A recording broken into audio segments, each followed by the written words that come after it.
Day on Diamond 88.7 FM Ilorin, shining supreme.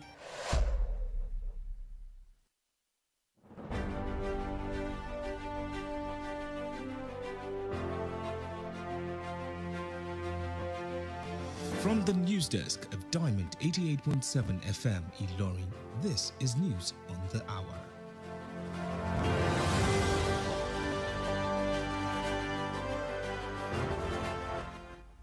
In the headlines, Femi Adesina says government not responsible for job creation.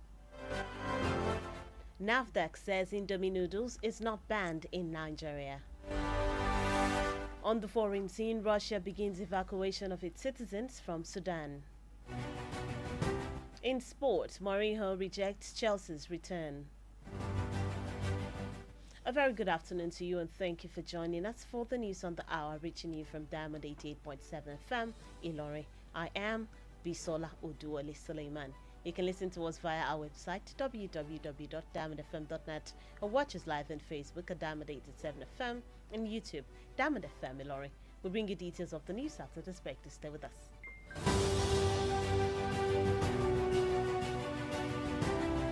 Opportunity in this country.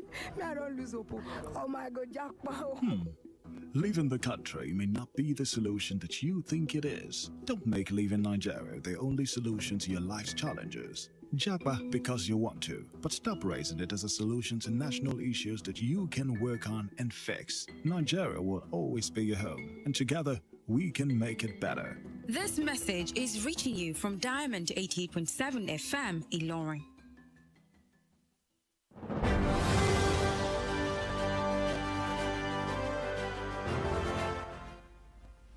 Welcome back. Now the news in detail.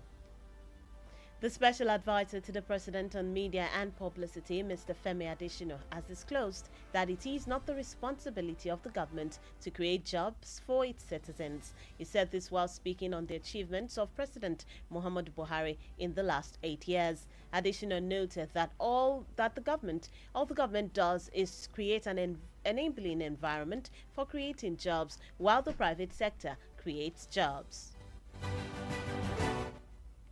Still in the news, Kano State Governor-elect Abba Kabir Yusuf has promised to checkmate job racketeering to restore the lost glory of the state civil service when he assumes office. This was contained in a statement signed by Sunusi Baturi Dawakin Tofa, the Chief Press Secretary to the Kano State Governor-elect, to commemorate the Workers' Day celebration.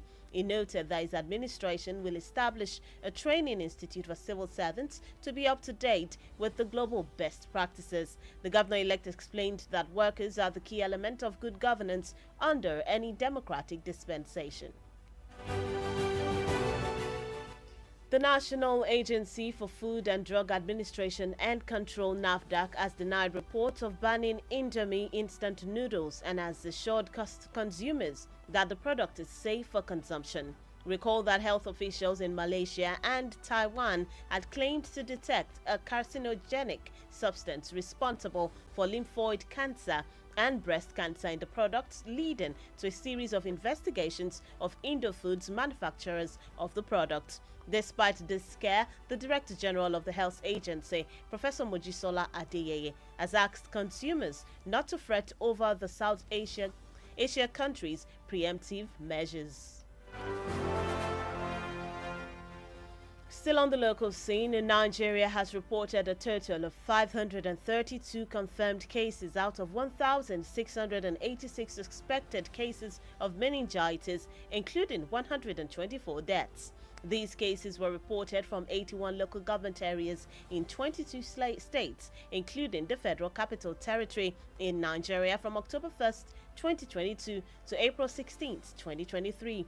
This is according to the epidemiology situation of the disease in Nigeria as of April 27, 2023, released by the World Health Organization. The report showed that males account for 57% of the total suspected cases. And in Zamfara State, the commandant of the Zamfara State Anti-Thuggery Agency, Bello Bakiasuwa, has escaped gunmen attacked on his way to Kaduna from Gusau, the Zamfara State capital. In a statement signed and issued to newsmen on Tuesday, Bakiasuwa said he was attacked by heavily armed men along Kaduna Zaria Road on Thursday evening. Bakiasuwa stressed that when he left Gusau to Kaduna in his Hilux car, he noticed that there were 2 Hilux cars and BMW vehicles coming behind him. And that's it on the local scene. The news on the hour is reaching you from Diamond 88.7 FM. Ilorin, we take a short break. When we return, we'll bring you foreign and sports news. Please stay with us.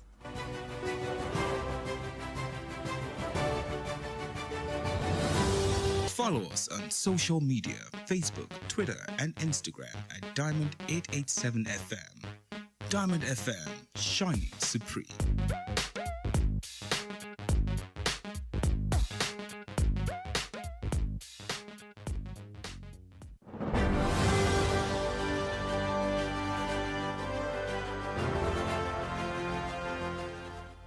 Welcome back from that break. If you're just tuned in and joining us, you're listening to the news on the hour, reaching you from Diamond 88.7 FM, Ilorin. Now we continue with the rest of the stories.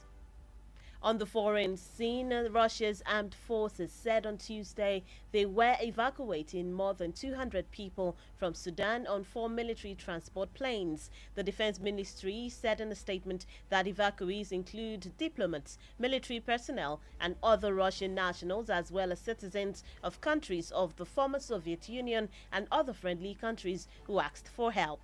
The fighting in Sudan has killed more than 500 people, displaced tens of thousands, and triggered an exodus of foreigners and international staff. The conflict is between the forces of the Army General Abdel Fattah al-Burhan and his former deputy, General Mohammed Hamdan Daglo, who heads the paramilitary Rapid Support Forces. And that's it on the foreign scene. In sports news, AS Roma head coach Jose Mourinho has turned down an approach from Chelsea co-owner Todd Boehly.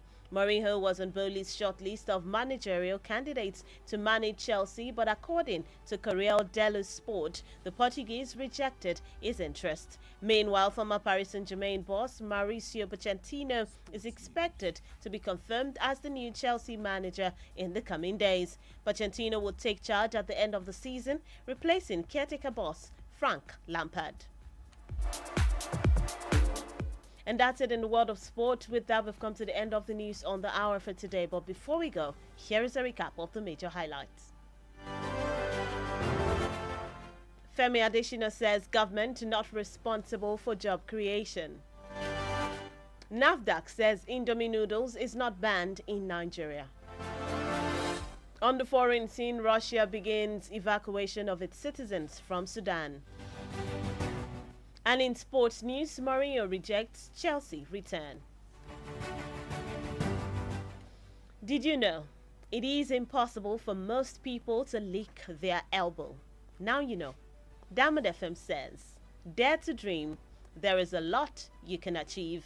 For news coverage or information about happenings around you, kindly contact the Diamond FM newsroom number on 091 606 27526.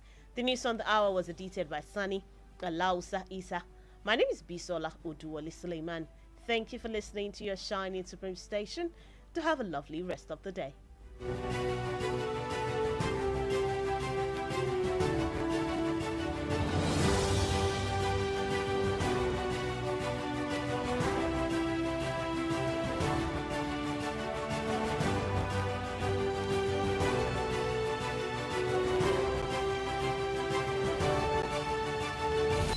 Diamond FM, your one-stop dial.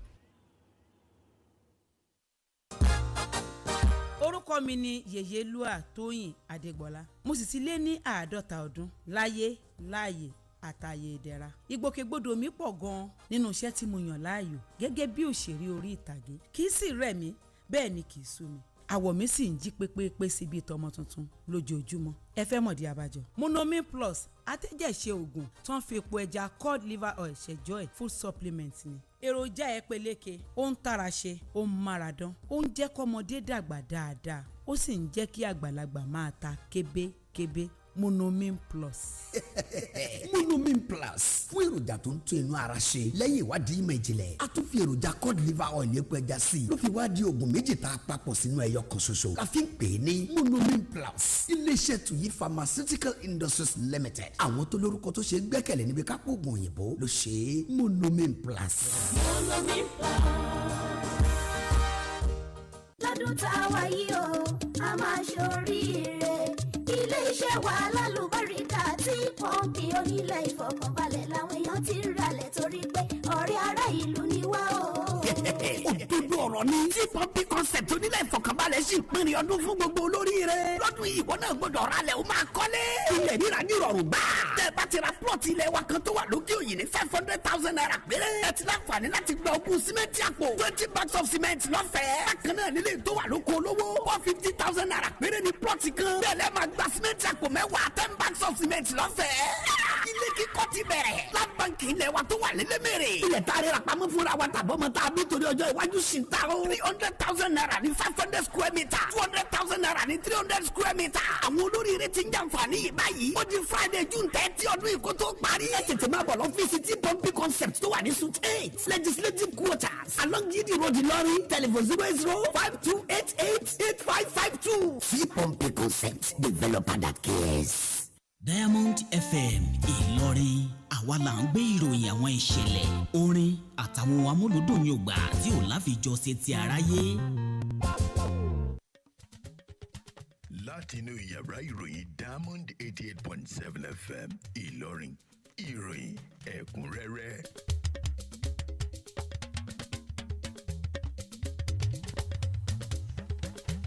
ẹ káàsán àsìkò iṣẹ́ òní ṣáájú ẹgbẹ́ àwọn kókó tó wà nínú àkójọpọ̀ ìròyìn ilé wa tòní.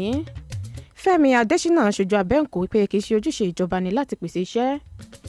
Àjọ NAFDAC ní wọn ò fòfin de Indomie noodles lórílẹ̀‐èdè yìí. Nílẹ̀ òkèèrè Russia ti bẹ̀rẹ̀ ìgbésẹ̀ kíkó àwọn èèyàn wọn kúrò ní Sudan. Lábala ìròyìn eré ìdárayá Mourinho kọ ẹ̀bẹ̀ láti padà sínú ikọ̀ Chelsea. Ẹ ṣeun bí ẹ ti ń darapọ̀ mọ́ wa fún àkójọpọ̀ ìròyìn ilé wa tòní. Ẹ má gbàgbé wípé ẹ lè darapọ̀ mọ́ wa lójúpọ̀ abánidọ́rẹ̀ẹ́ Facebook wa Diamond 887 FM láwòká YouTube Diamond FM Ìlọrin. Ẹ̀kúnrẹ́rẹ́ ìròyìn náà bọ̀ lẹ́yìn ìdánudúró ráńpẹ́ yìí. Oladipupo Ruth Àṣàbí ló kọ mi.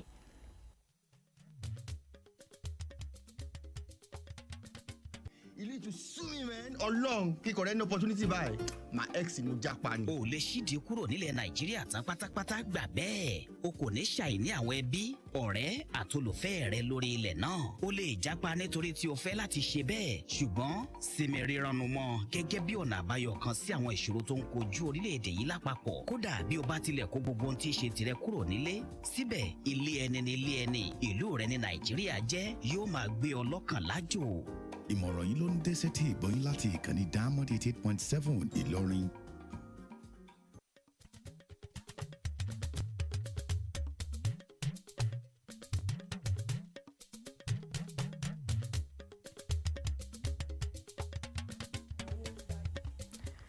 Akínyìn ẹ̀ka àbọ̀ padà ìròyìn ọ̀rẹ́ lẹ́kùnrẹ́rẹ́.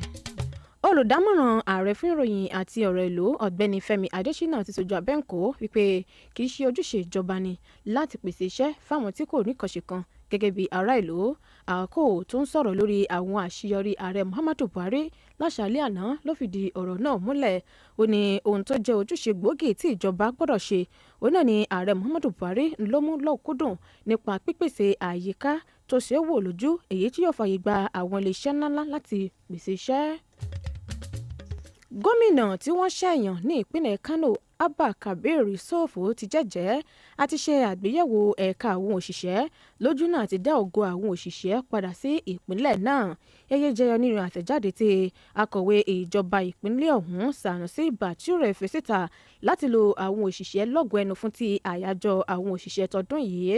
Ó fi kún ọ̀rẹ́ pé ìjọba òun yóò ṣe àgbékalẹ̀ ètò ìdánilẹ́kọ̀ọ́ fáwọn òṣìṣẹ́ èyí tí yóò jẹ́ kí wọ́n bá ìgbà mu tí wọ́n sì mọ̀ pérégedé nínú àwọn iṣẹ́ wọn. Kò pín síbẹ̀ gómìnà tuntun ọ̀hún ṣe àpèjúwe àwọn òṣìṣẹ́ gẹ́gẹ́ bí ohun èlò gbòógì fún ìjọba rere pàápàá ìjọba tó bá ń fẹ́ ìdàgbàsókè láwùjọ rẹ̀.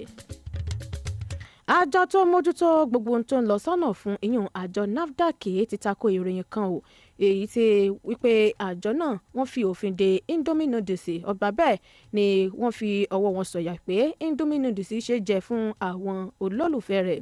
Ẹ rántí pé ṣáájú ní ẹ̀ka ètò ìlera Malaysia àti Taiwan ti fi léde nínú ìròyìn wọn wípé wọ́n ṣe àwárí èèlò kan tó ṣeé ṣe kó fa jẹjẹrẹ èyí tó mọ́ ń gbógun ti ẹ̀yà ara àti jẹjẹrẹ ọyàn nínú Indomie noodles. Ẹ̀wẹ̀ adarí àjọ NAFDAC ọ̀jọ̀gbọ́n Mojísọ́lá Adéyẹyẹ ó fìdí ẹ̀ múlẹ̀ wípé káwọn èèyàn mọ̀ kọ̀yìn tí wọn sí àwọn ìròyìn ẹlẹ́jẹ̀ náà ọgbà bẹ́ẹ̀ ló ní Indomie noodles ó ṣe jẹ fún gbogbo àwọn olólùfẹ́ rẹ̀ tí kò sì sí ẹnikẹ́ni tó fi òfin dè é lórílẹ̀‐èdè Nàìjíríà.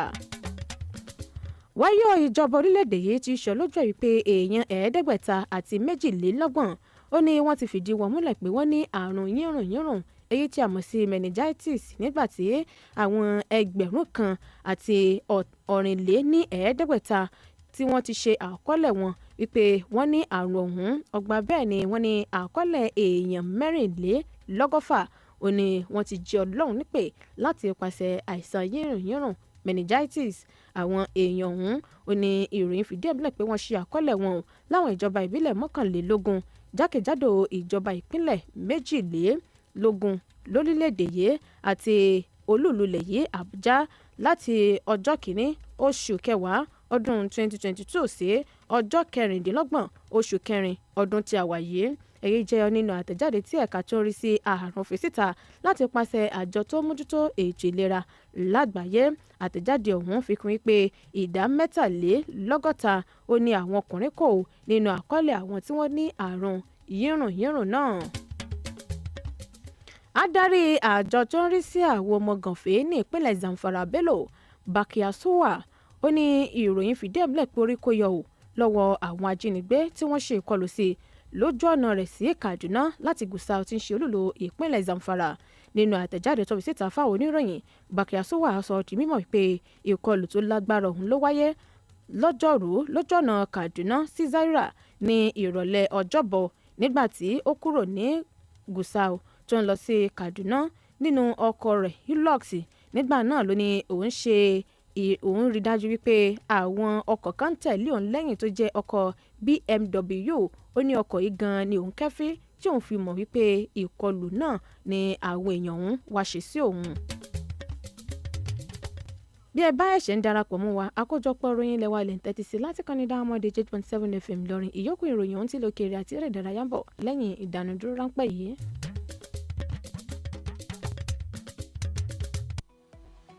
Ẹ darapọ̀ mọ́ wa ní ìtàkùn káyélujára wa, ìtàkùn ìbádọ́rẹ̀ẹ́ Facebook, ìtàkùn abẹ́yẹfò Twitter àti Instagram lórí Diamond 887 FM. Diamond FM, shining supreme.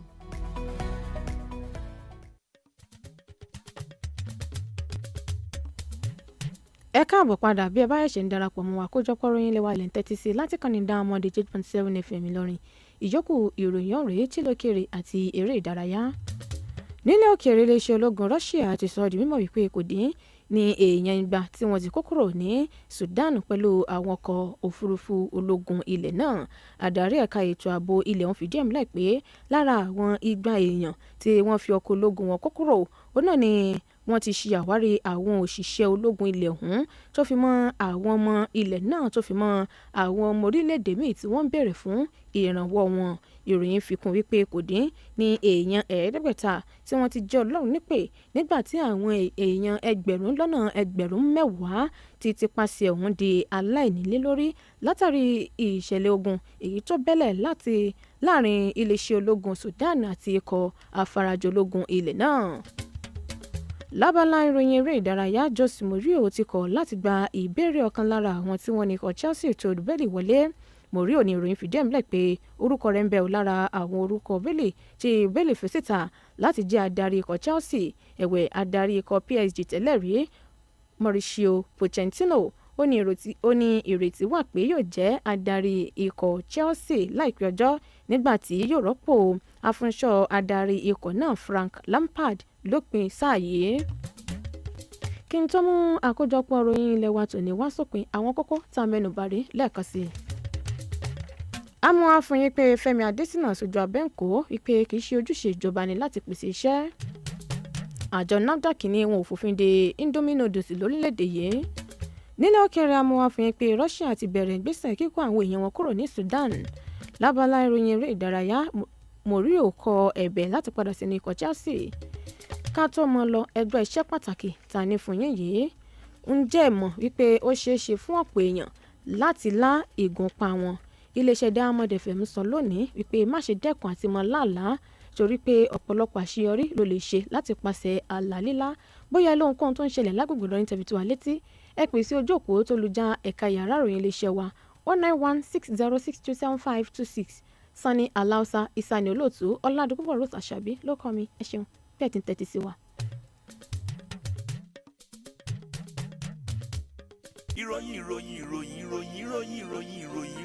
ìròyìn ẹ̀kúnrẹ́rẹ́ láti ilé iṣẹ́ Diamond FM.